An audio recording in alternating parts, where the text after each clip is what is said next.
Merci de cette invitation qui constitue pour moi une sorte de retour aux sources, parce que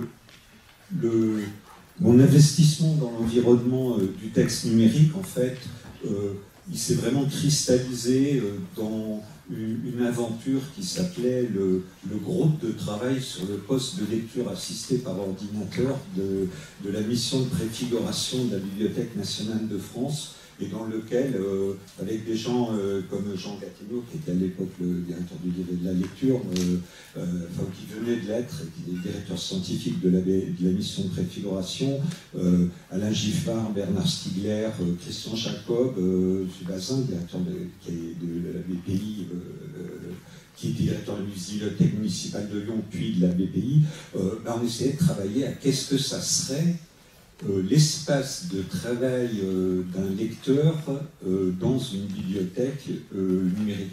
En fait, cette bibliothèque, une bibliothèque très fortement ancrée dans les contenus numériques.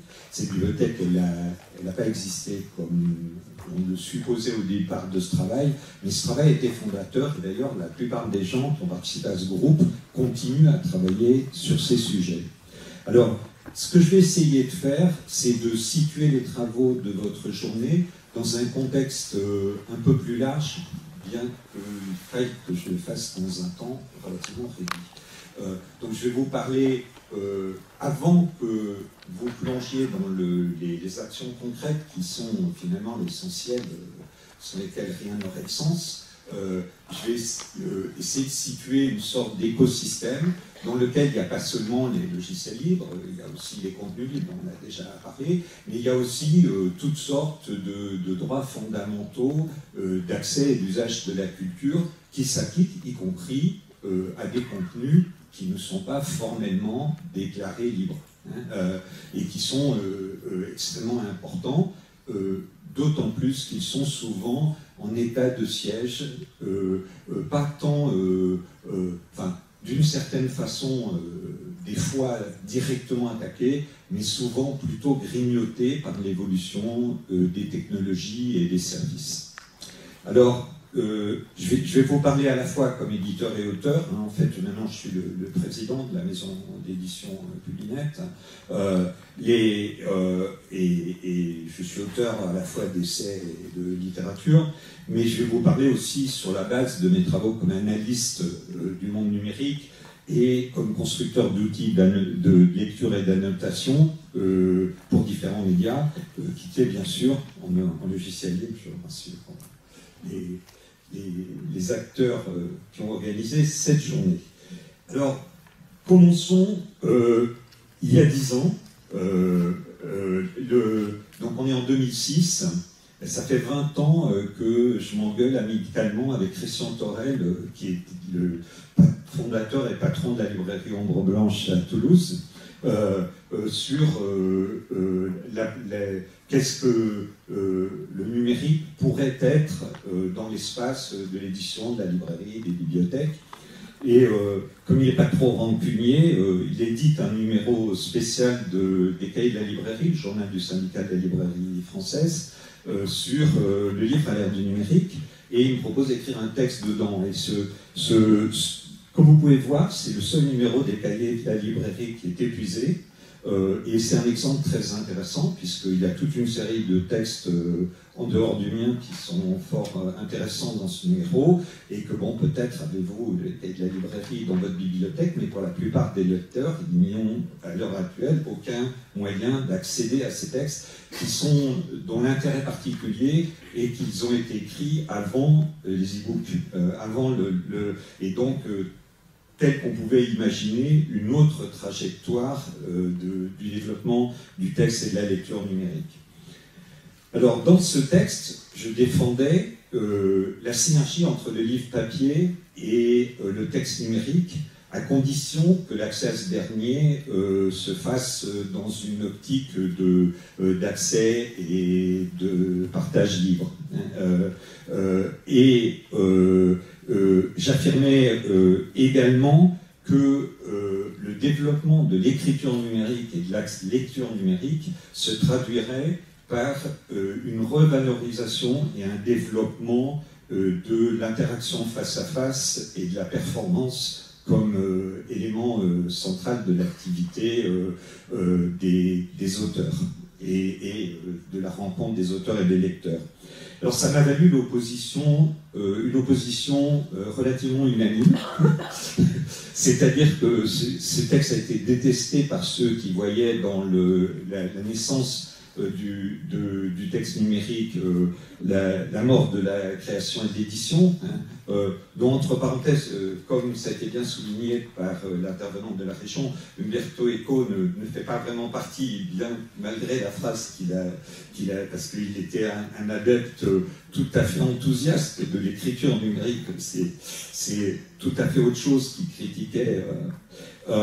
Mais ça m'a aussi valu les critiques sévères, y compris de certains de mes amis, qui au contraire voyaient le numérique, y compris dans ce qui est devenu sa caricature propriétaire, comme quelque chose qui allait reléguer le papier au rang d'une curiosité ou d'un marché de livres collector.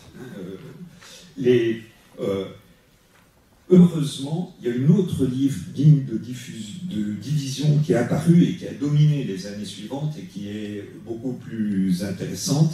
Elle sépare ceux qui ont une vision du numérique comme un simple canal de diffusion ou comme un équivalent homothétique du livre papier. C'est, disons, une sorte de remplacement du livre de poche par une version moins chère du livre, mais qui a le même modèle de page, qui a le même...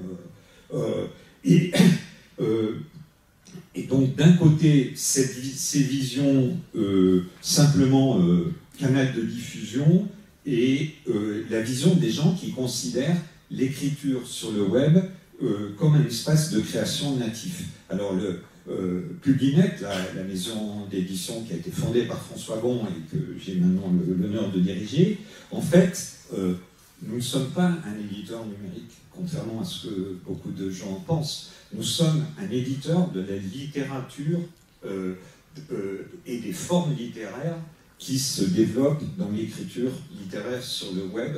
Et ces formes littéraires, en fait, ont diffusé, y compris chez des tas d'auteurs qui n'ont pas du tout de pratique de publication sur le web.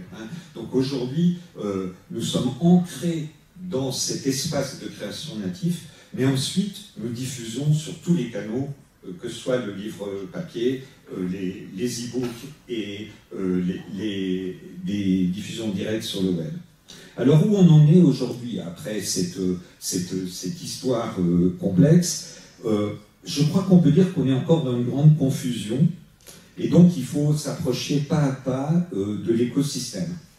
Alors, il y a 3 ou 4 ans, quand j'ai commencé à prendre la décision fatale de m'impliquer dans Publinet, j'ai essayé de dire, bon, qu'est-ce que c'est l'univers, une espèce de cycle qui va de la création à l'édition, à la distribution, à la médiation. Donc c'est centré en fait sur qu'est-ce que c'est les activités éditoriales.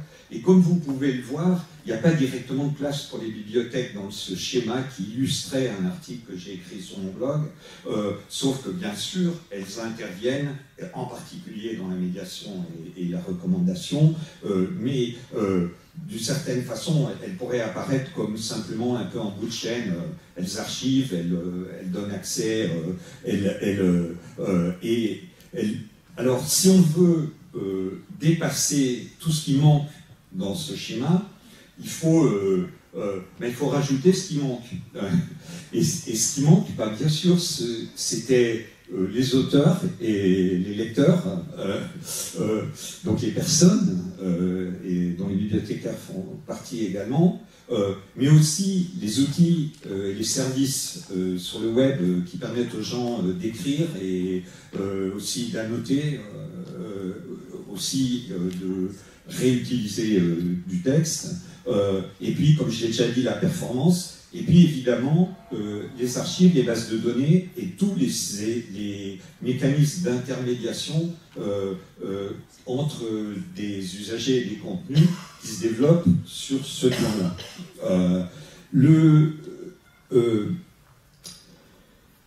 Le problème, c'est que là, si avec ces visions élargies, on se demande où sont les bibliothèques là-dedans, et bien là, je vous inviterai à considérer que en fait, eh bien, elles sont partout, mais qu'elles ne sont nulle part en maîtrise de l'environnement dans lequel elles agissent. Là, dans le domaine de l'indexation, du catalogage, de l'archivage, de la préservation à long terme, de la numérisation, c'était leur territoire traditionnel de compétences, mais il aura été disputé par deux catégories d'acteurs, une à laquelle on pense tout le temps, qui sont les grands intermédiateurs Google en particulier, mais aussi les intermédiateurs pour d'autres types de contenus et aussi des intermédiateurs de type Amazon, mais aussi des projets sociétaux, l'Internet Archive, le projet Gutenberg, Wikisource, qui sont des projets qui, à l'initiative de collaboration entre citoyens, développent leurs propres approches des archives, des bases de données, par exemple, si vous prenez la musique, il y a eu des normes qui ont été développées semblables un peu aux normes qui entourent l'ISBN et l'ISSN, et il n'y a pas 1% des disques qui sont réellement documentés dans ces normes. Et en fait, dans les ID3, les petits champs qui sont associés aux MP3 qui sont partagés dans différents réseaux, il y a beaucoup plus d'informations, de métadonnées qu'il y en a dans les disques, les données fournies par les éditeurs. De la même façon, si vous regardez la musique, l'Internet Movie Database, ça vient d'un type tout seul qui a construit au départ un répertoire d'informations sur les films. Ces projets sociétaux, il y a eu des efforts cohérents de rapprochement entre les bibliothèques et ces projets sociétaux. Un des exemples les plus diffusés publiquement est celui de la collaboration entre la BNF et Wikisource sur la post-numérisation des livres, donc la production des représentations en plein texte des livres numérisés. Mais en réalité, il y a aussi des exemples locaux très importants, par exemple autour de la bibliothèque municipale de Lyon. Alors,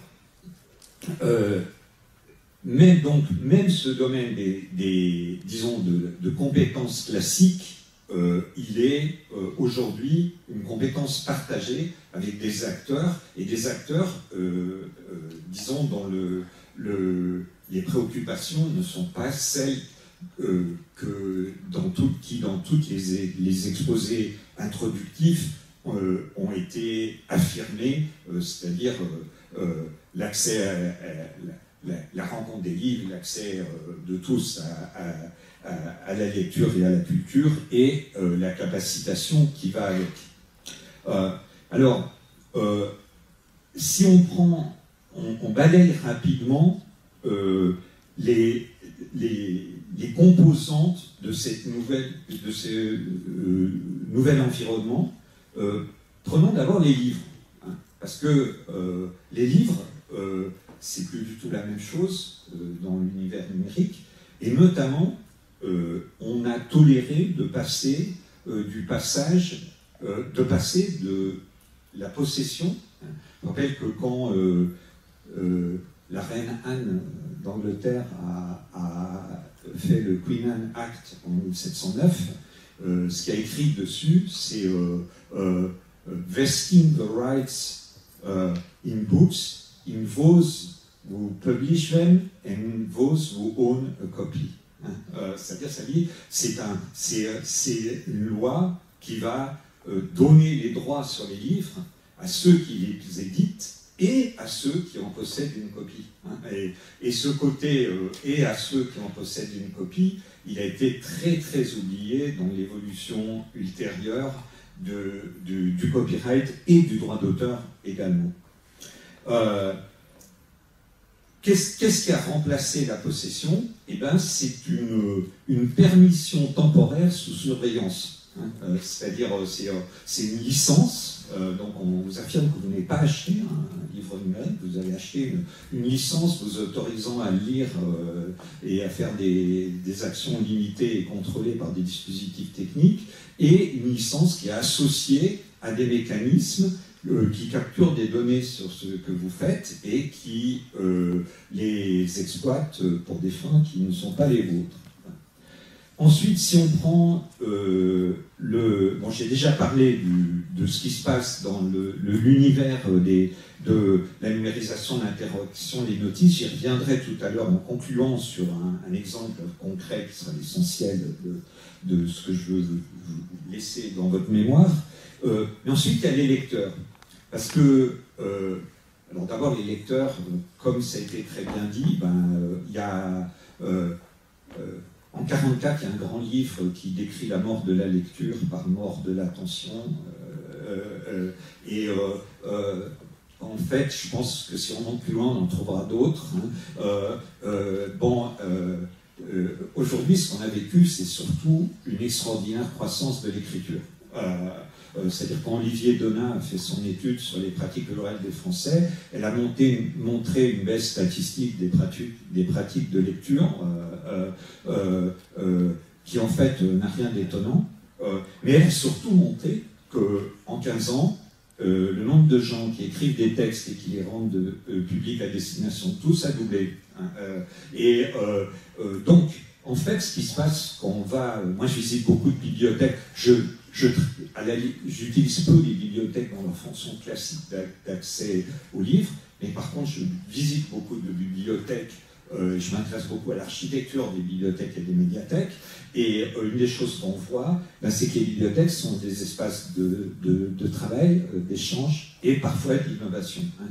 Et que donc, c'est très frappant. Moi, j'étais par exemple, je sais pas, un truc qui s'appelle le Rolex Learning Center à l'EPFL, qui contient la médiathèque de l'EPFL. Ce qu'on voit, c'est des gens, des étudiants, là, en l'occurrence, qui travaillent en buvant des coups, d'ailleurs, la malbouffe intégrale, mais ils sont...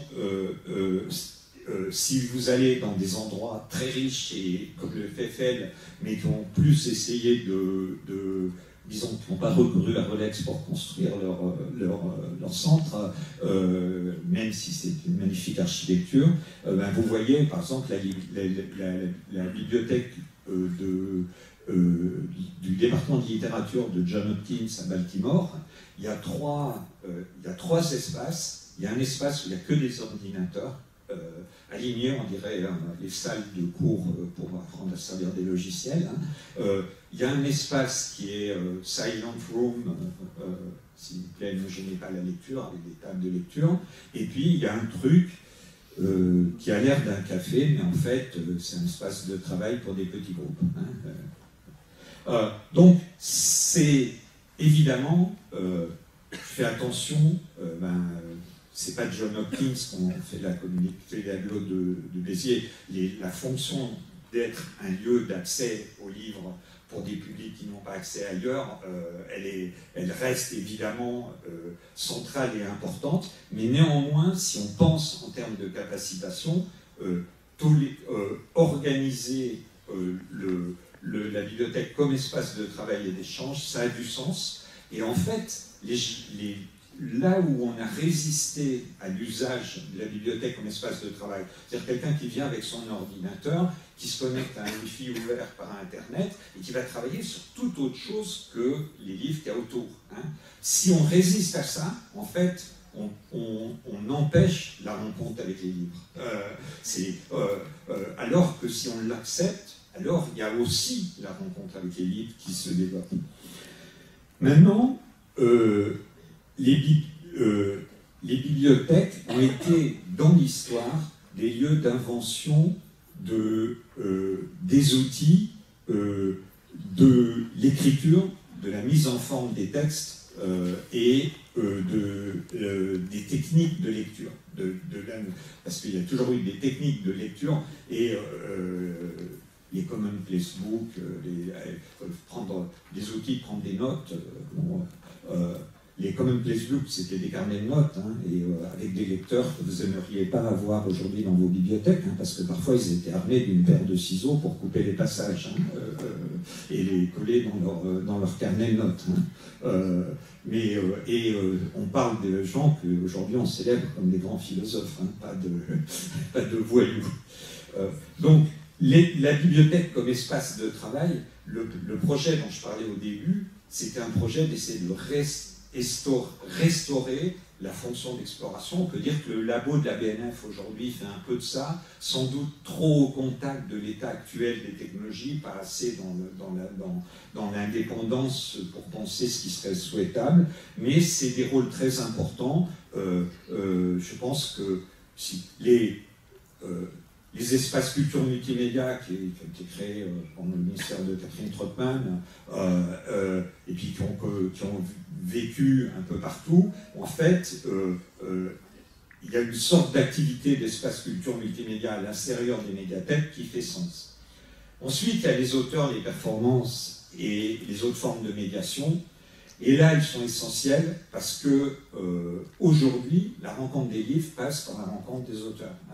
Donc, si vous lisez un petit livre de Paul Furnel, un écrivain de l'Oulipo qui s'appelait La Liseuse, quelque chose comme ça, et qui est une critique corrosive mais quand même sensible du livre numérique, et ben dedans, il décrit d'abord la situation de ce qui se passe sur le livre papier. Et il dit, les auteurs aujourd'hui vont chercher les lecteurs un par un dans les caves de librairie. Hein. Et ça, c'est notre expérience quotidienne d'éditeurs et d'auteurs.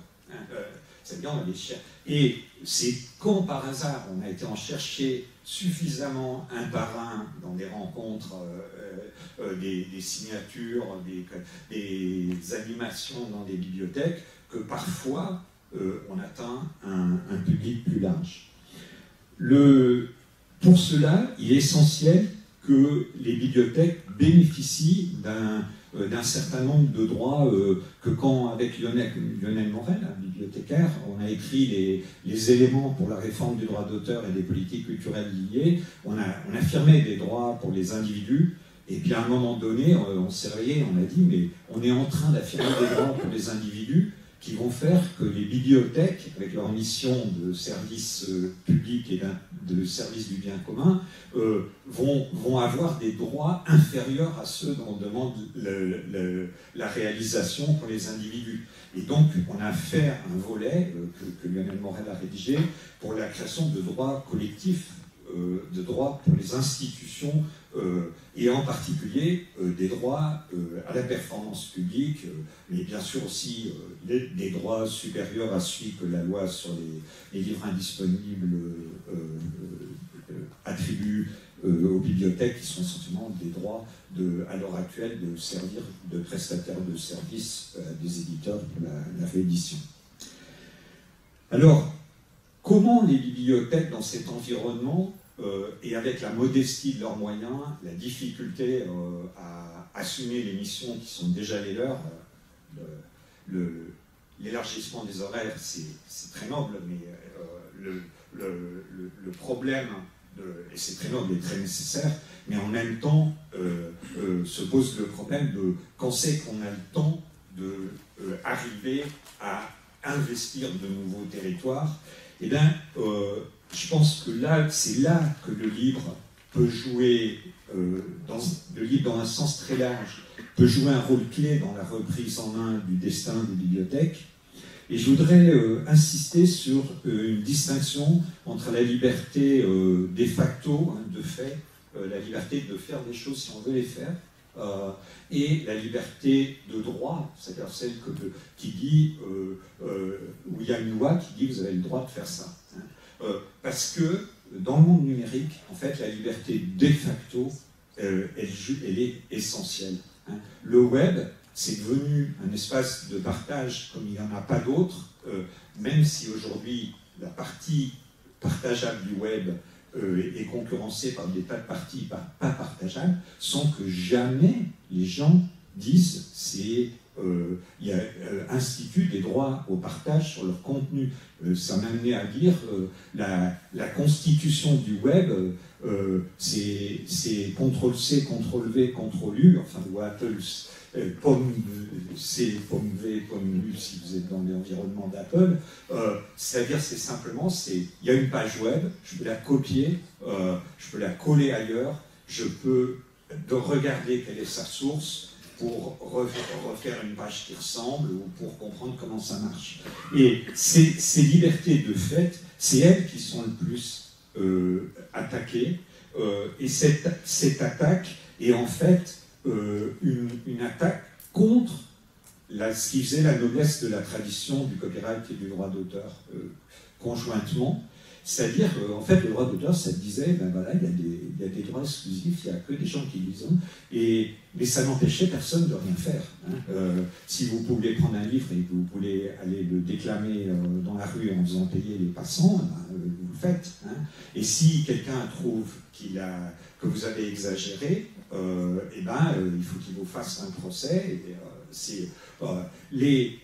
Aujourd'hui, on a une situation tout à fait différente. C'est-à-dire, on a décidé d'avance et mis en œuvre par des techniques, qu'est-ce que vous avez le droit de faire ou pas avec des contenus.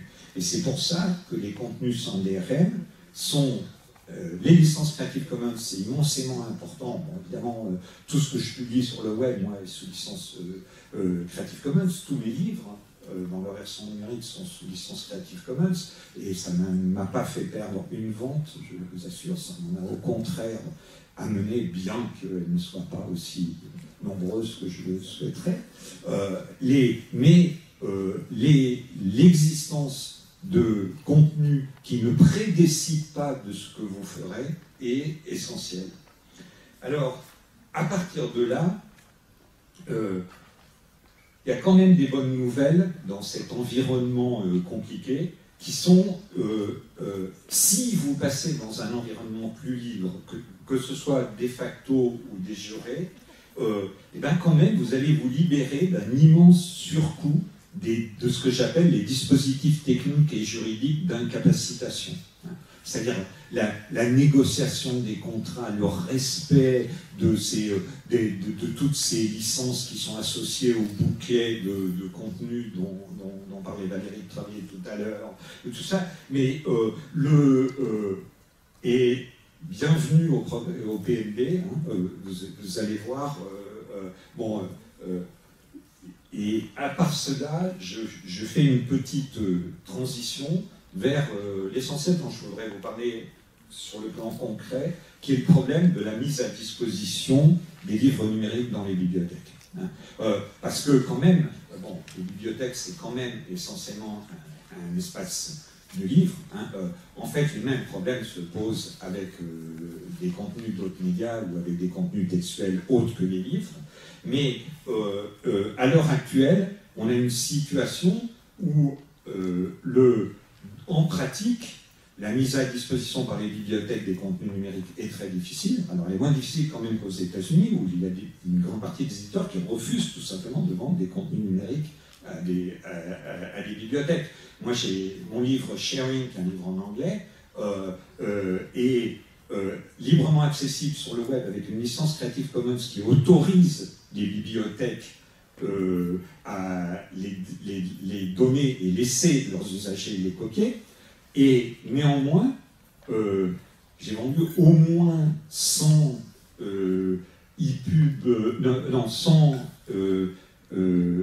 versions où on a pris le PDF sous licence libre, on l'a mis dans Secure PDF, le logiciel d'Adobe qui est utilisé aussi par le PNB, et les bibliothèques américaines, elles ne veulent pas croire, leurs conseillers juridiques ne veulent pas croire qu'il y a des contenus qu'elles ont le droit de laisser leurs usagers copier. Donc, le résultat, c'est qu'elles préfèrent payer 35 $, un truc qui est disponible gratuitement, pour en acquérir une version infirme et dure à gérer, qui capture des données sur leurs usagers. Hein. Donc, on a une situation qui est, là, elle est caricaturellement absurde, mais en réalité, y compris dans un pays comme la France, la situation est difficile.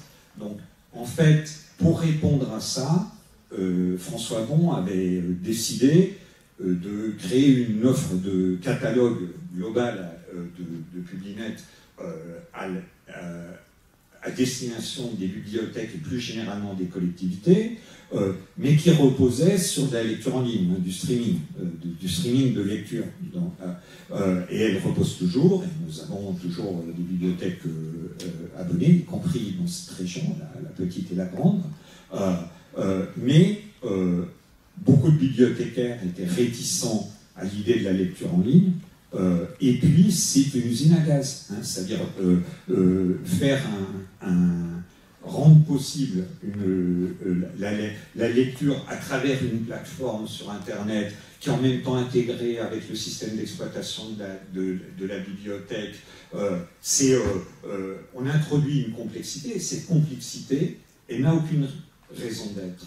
Donc, ce que nous avons décidé, que nous sommes en train de déployer, c'est que nous allons, en complément au PNB, parce que le PNB il a un intérêt, c'est qu'il permet aux bibliothèques d'acheter des titres individuels. On peut dire tout ce qu'on veut, mais une petite bibliothèque d'une communauté de communes, elle a bel et bien besoin de pouvoir acheter des versions numériques de titres qui sont très demandés. Moins que ça. Et donc Publinet ne part pas en guerre contre le PNB, nos contenus sont accessibles à travers le PNB, à travers notre fournisseur notre librairie en ligne qui est celle d'Immatériel, et de fait ça génère quelques dizaines d'euros à l'heure actuelle, parce que c'est en réalité très peu utilisé pour des contenus qui ne sont pas des contenus phares.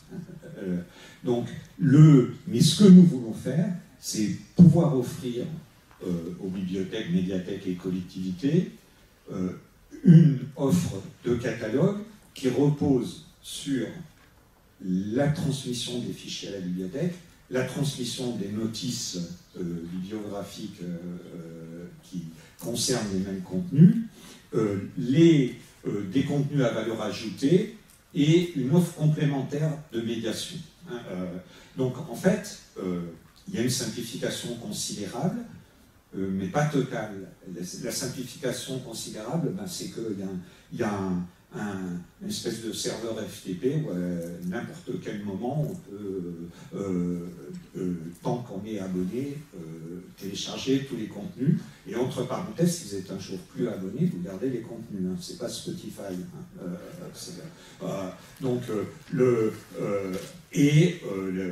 Les notices. Après, je dis pas total, parce que reste le problème de l'intégration, de l'accès à ces contenus dans le système d'information interne d'une bibliothèque.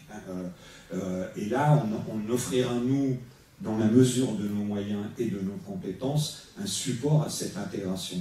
On a réfléchi à savoir s'il fallait essayer de faire une pré-intégration. En fait, la diversité des logiciels qui sont utilisés, leur complexité, y compris pour certains logiciels libres. Parce qu'il ne faut jamais oublier une chose, c'est que la liberté des logiciels, c'est merveilleux d'une certaine façon. Aucun logiciel qui vise un public général ne devrait jamais être autre chose que libre, mais ça n'empêche pas qu'on peut très bien faire des mauvais logiciels libres. Et une des façons de faire des mauvais logiciels libres, c'est faire des logiciels dont les fonctionnalités et les orientations ont été définies par une communauté trop étroite. Et c'est l'exemple typique, si vous voulez, je pense que les bibliothèques sont un peu mieux loties, mais c'est des espaces numériques de travail de l'éducation dans les régions.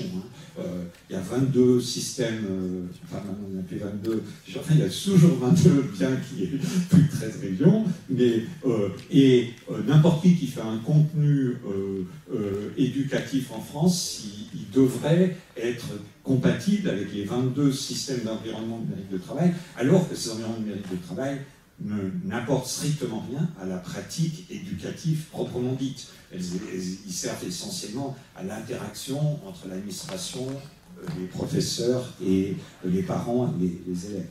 Et les élèves en dernière position. Donc, quelques-uns des problèmes. Alors, appel à vous tous. Nous sommes dans l'immédiat, on cherche un certain nombre de bibliothèques qui accepteraient d'essuyer les plâtres de cette nouvelle offre dans les 6 mois qui viennent. On démarre tout de suite. Hein. C'est pas parce que ça repose sur des techniques extrêmement simples. Mais quelques exemples des difficultés sur lesquelles on bute. D'abord sur les notices. Bon, comme vous le savez probablement, il n'y a pas, contrairement à ce qu'affirment certaines personnes, de dépôt légal du livre numérique. Et c'est pas par hasard qu'il n'y en a pas. Ce syndicat national de l'édition n'a pas voulu qu'il y ait un dépôt légal du livre numérique. Et que le ministère a relayé cette position. Et donc on a dit simplement il n'y a qu'à capturer les contenus sur les plateformes commerciales qui donnent accès à ces contenus. Sauf que ces plateformes, elles ont des contrôles d'accès, des DRM, et qu'en réalité, dans l'immense majorité des cas, la BNF n'arrive pas à capturer ces contenus. Le résultat, c'est que dans data.bnf.fr, vous avez, et dans les services associés de téléchargement de notices biographiques et tout ça, vous n'avez absolument pas accès aux notices des livres numériques.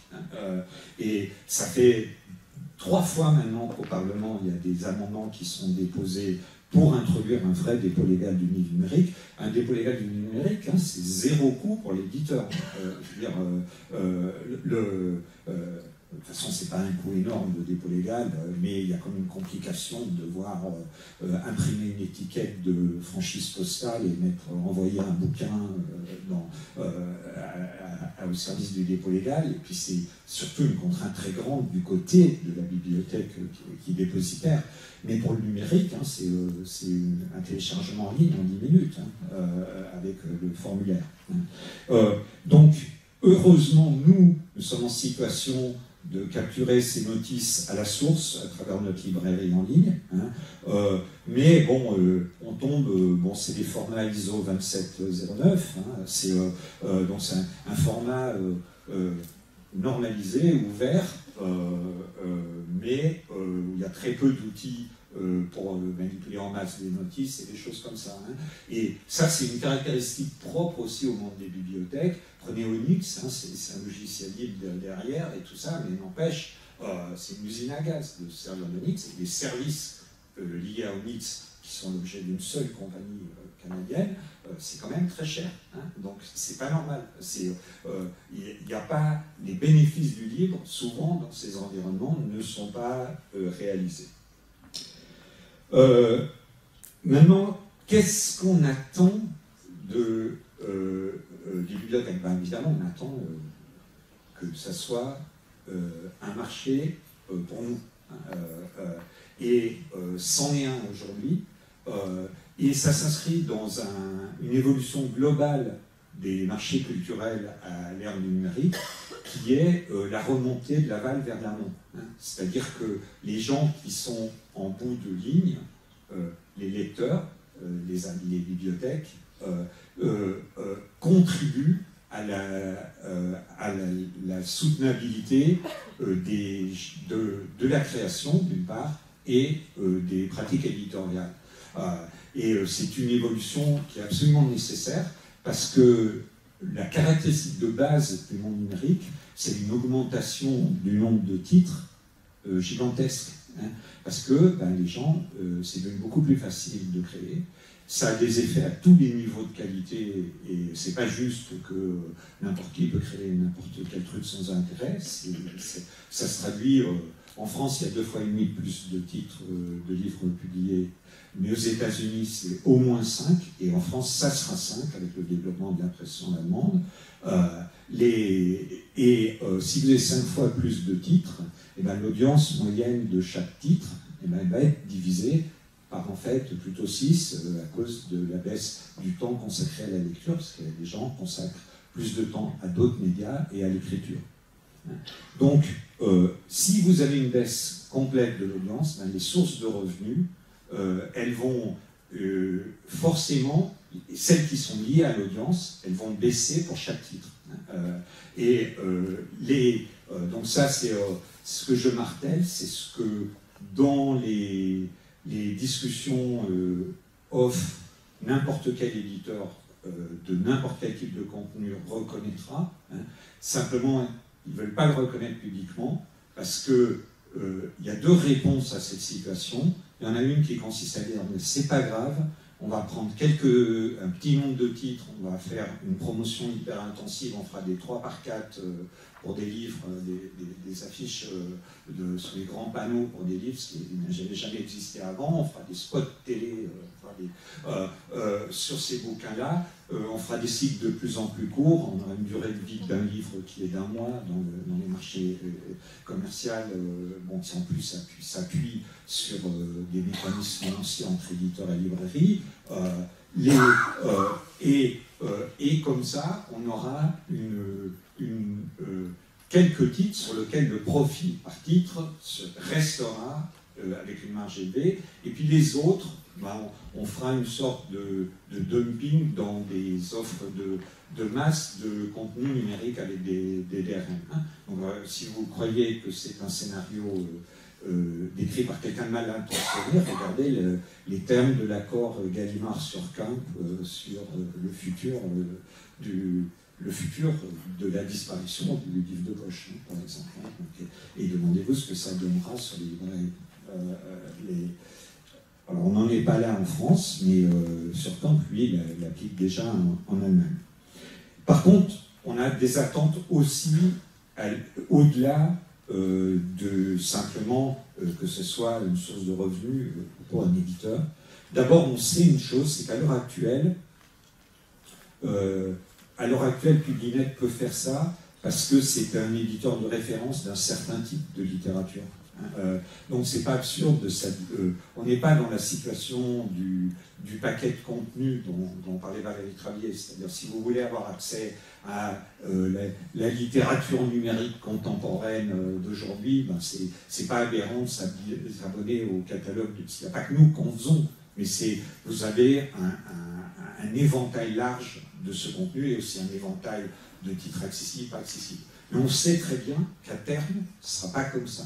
À terme, il y aura d'autres éditeurs qui, et c'est déjà le cas, aujourd'hui ils sont peu investis dans le numérique. Vous avez il y a des éditeurs comme les Al Dante, ils ont 25 ans, ils sont toujours en train de faire faillite comme tout le monde dans cette profession.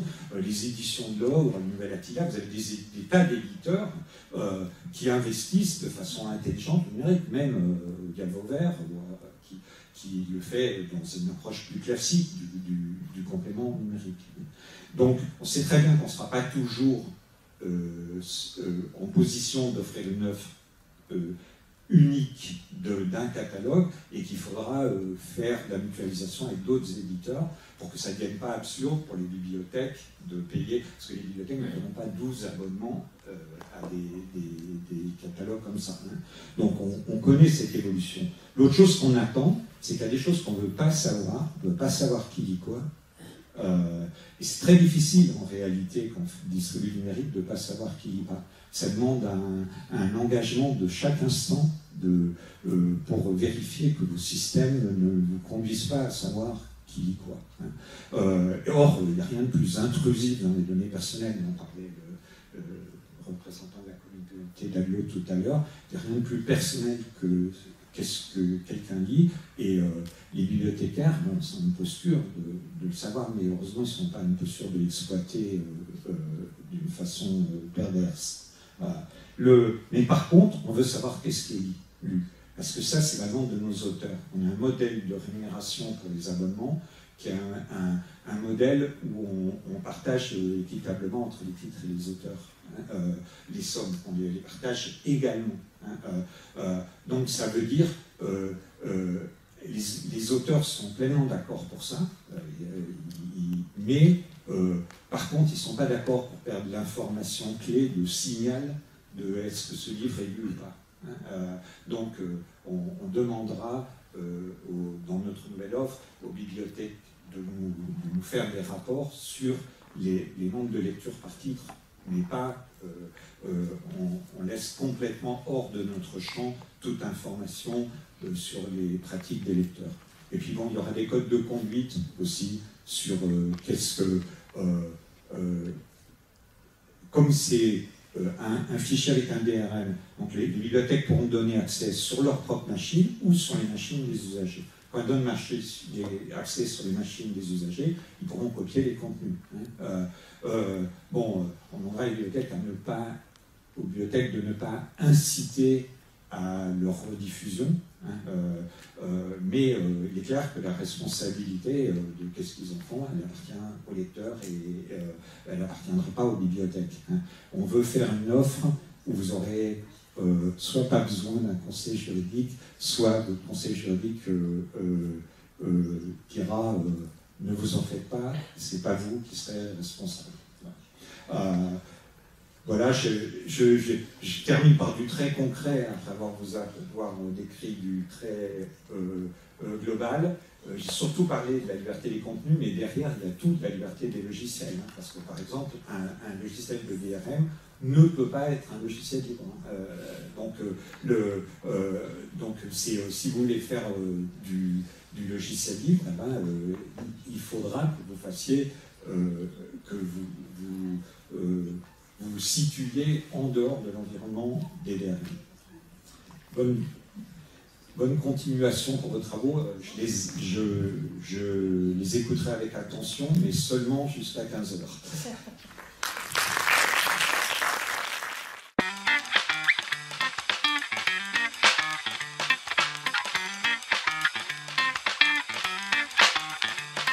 Откройте форточку. Откройте. Не бойтесь свежего воздуха. Прошу вас расстегнуть воротничок и ослабить пояс. Ноги соединены.